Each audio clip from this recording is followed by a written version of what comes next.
everyone, and welcome back to my channel. So today I'm going to talk to you about all the books that I read in November. It's actually a pretty decent stack. To be quite fair, I'm a little surprised. I don't normally read this many books in a month anyway, just because I get so busy. And a lot of the times my reading is in the evening and I'm just so tired from the day. So I'm actually pretty stoked about the stack that I have. Now, granted, two of them are short stories, but still, like, they count, okay? So the first one I'm going to talk to you about, I started it in October and I finished it in November. So it is Immortal Longings by Chloe Gong. This book is her debut adult fantasy, and this takes place in a fantasy world where basically a bunch of people are overpopulated in this city. And it's a combination of two cities. And there used to be two ruling families. Now there's only one. But because there's a lot of like poor people, and there's just, it's crowded, it's dirty. The king once a year has a tournament. And if you win this tournament, you get riches beyond your belief. And a lot of these people take these winnings and they go out into the countryside and basically disappear and live their life. But in this one, you've got two people who are entering into this tournament. One has an ulterior motive for winning, and the other one doesn't want to just take the money and run. He's got somebody that he cares about, and he wants to use the money to help her. But basically this tournament takes place in this city, and it's basically the last one left alive, and you have 88 contestants at the beginning. So this was super thrilling. It was paced very well. There's also a little bit of a romance. It's not real heavy, which is nice, because you get more of that fantasy and the world component to it than it just being all romance centered. So I really liked how Chloe Gong set this up. And this is the first in this series. So I really can't wait until the next one comes out, because this left you on a cliffhanger. And when I'm saying a cliffhanger, I mean, my mouth dropped.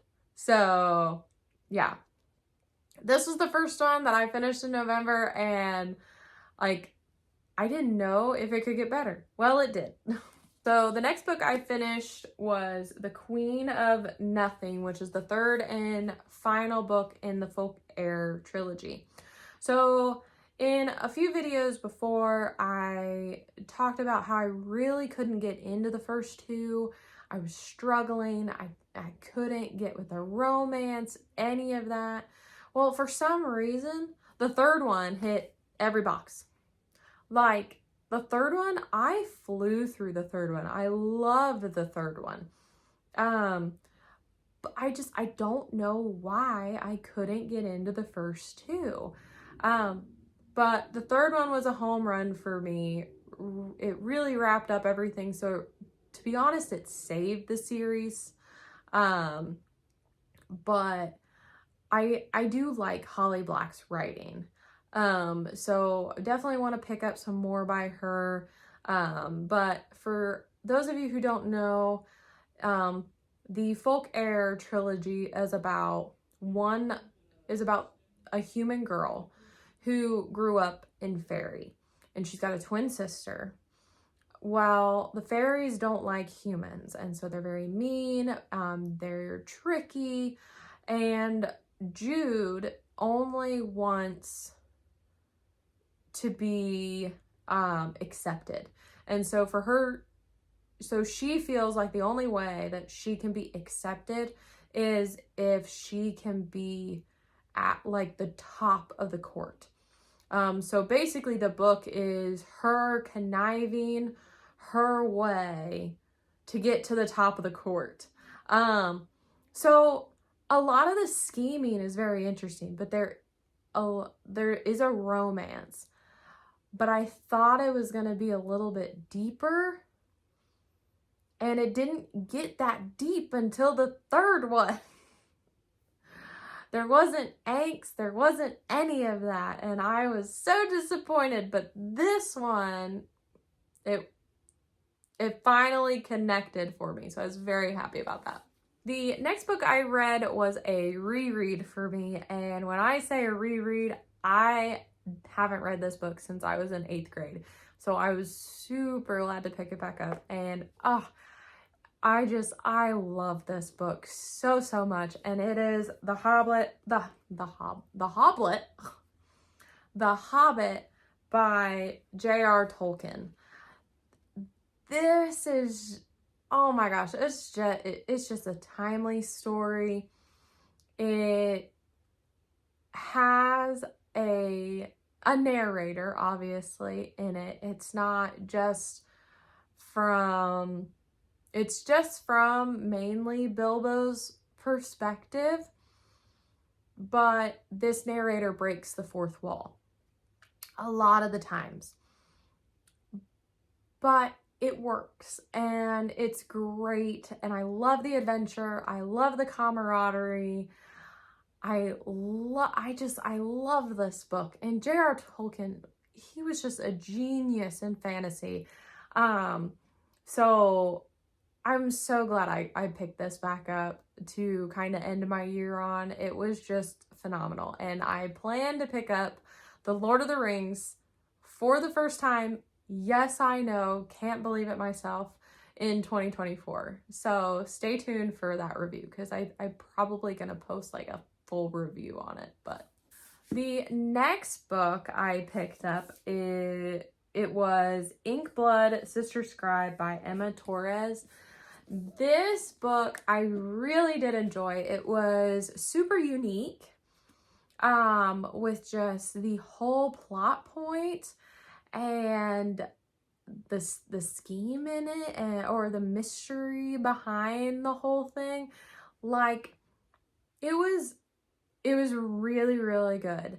There was one romance in it that I couldn't get behind it. But then there was there was two small romances. One of them I could get behind, the other one I couldn't get behind. So other than that, the book was just great. I love reading about fantasy books that have to do with books. So if you like reading fantasy books that have to deal with magic and books, pick this up, because it was just, it was magical. It was a great ride. So the last few books I'm going to talk about, they are all Brandon Sanderson works. So I just wanted to tell you that beforehand. But yeah, I ended November on Brandon Sanderson, and I'm so glad I did, because every one of them was a home run. The first one that I finished was Yumi and the Nightmare Painter, and oh my gosh, this one was just so great. I love the world. I loved the romance. I loved getting the little Easter eggs in it and the connectedness of the Cosmere. And granted, I've just begun my journey in the Cosmere. I started it in 2023 with the Mistborn series, and I'm working my way through it. 2024 is going to be a huge Sanderson year for me. But I'm starting to connect things, and that just makes me so happy. And I can't wait to explore the world more. But if you have not picked this up yet, please pick it up. Your heart will be fulfilled. Like, that is really all I have to say about it. I mean, these two characters are phenomenal. And the way Brandon wrote them and how he has narrated this, it was perfect. I loved it. And the humor in it was just top notch. The next book by Brandon Sanderson that I picked up was his first ever published work, Eless. This one, this was a wild ride. I absolutely loved every single minute of this. It had magic. It had really what you want to call them, demons. It had scheming, politics, religion plot in it, because, you know, it was basically the whole concept of this story is you have Eless 10 years ago, because this story takes place 10 years prior to Eless's downfall. So the people who lived in Eless, they were divine beings. They were, they couldn't die easily. They were magical. Pure platinum blonde hair. They glowed. I mean, the people around them thought they were gods, worshipped them. Then all of a sudden, the Elantrians just faded. They turned into these crypt-like creatures that could live without eating. But if they got an injury, the pain was outrageous. And the more pain you had to endure, the more your mind couldn't, like, stop thinking about it. So then you became basically incapacitated. And you just sat there somewhere in Eless, wherever you fell, and kept repeating the same thing over and over. And you were like that for years on end. Who knows if, like, it would last 10, 20, 30, who knew? So, but then outside was the city of K, right next door. And the king, he basically took control because he had the most money. So all of his court, they're merchants, and however much money you have determines your title. Well, that town, their religion was called Karathi. And I'm sorry if I'm saying it wrong, but there is a foreign priest that comes who is trying to convert the city to Darathi, which is that priest's religion. And their king, or basically divine one who speaks to their god and is the only one that speaks to their god per their teachings, has told this priest, you have 3 months to convert the city of K, and if not, I will destroy it. So, and then you have another foreigner who comes over to K to marry the prince. Well, the prince at the beginning of the story turns into an Elantrian because this Shroud, or Shoud, or however they pronounce it, comes upon him at the beginning of the book. He becomes an Elantrian. They throw him in Elantris. Well, when she docks from her, from arriving from her country, because she's come to marry the prince. Well, there was a contract.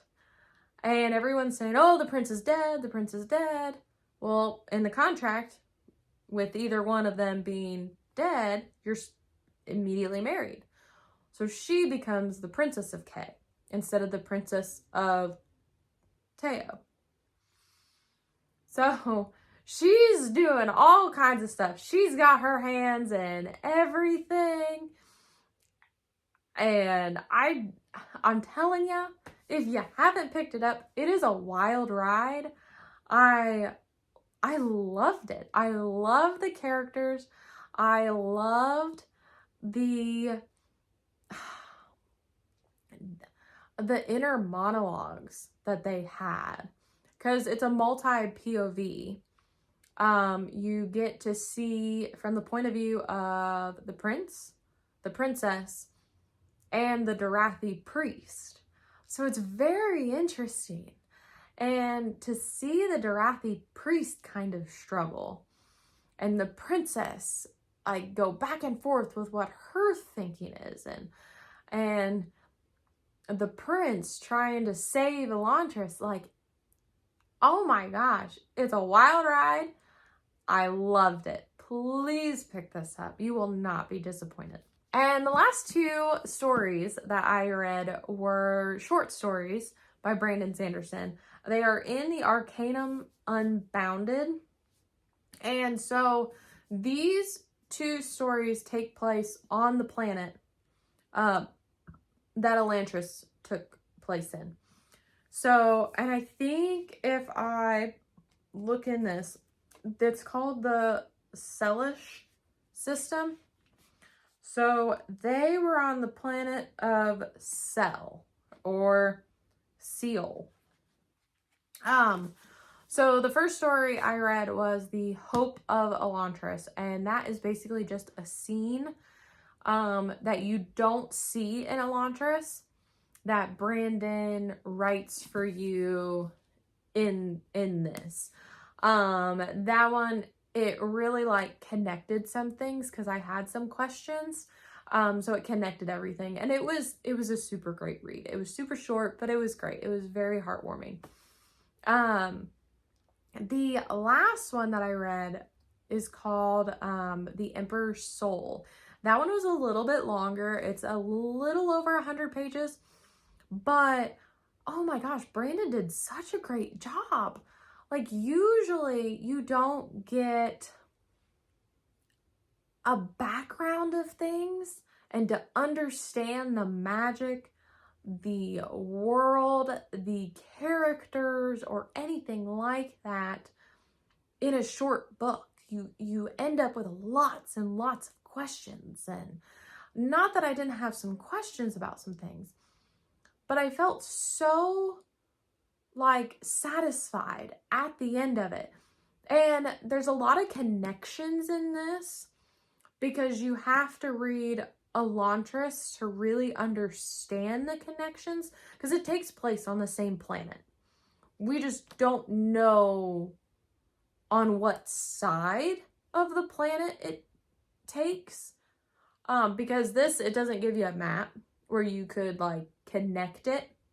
I'm sure you could probably find it on the internet, some wiki fan site or whatnot. I haven't tried to look it up yet, but I adored that short story. I was so happy with it. I gave it a 3.75, I think. It didn't hit everything for me to give it a 4. But for a short story, I was very satisfied with it, and I really enjoyed it. So, make sure that you read Elantris first, and then read these two. You don't necessarily have to read the Elantris before you read Emperor's Soul. I think it's better because you understand some of the terms, and you get connections in that one when you read Elantris. So personally, I would read Elantris first and then read these two. That way you kind of get a better benefit to your reading experience. So those are all the books that I was able to finish in November. I could not believe it. But yeah, don't forget to like and subscribe. Please comment down below what books you've read this November. And then also kind of like what you're planning to read in December. Let me know if you've read any of these authors and kind of what you thought about these books. I would absolutely love to know and chat with you about them.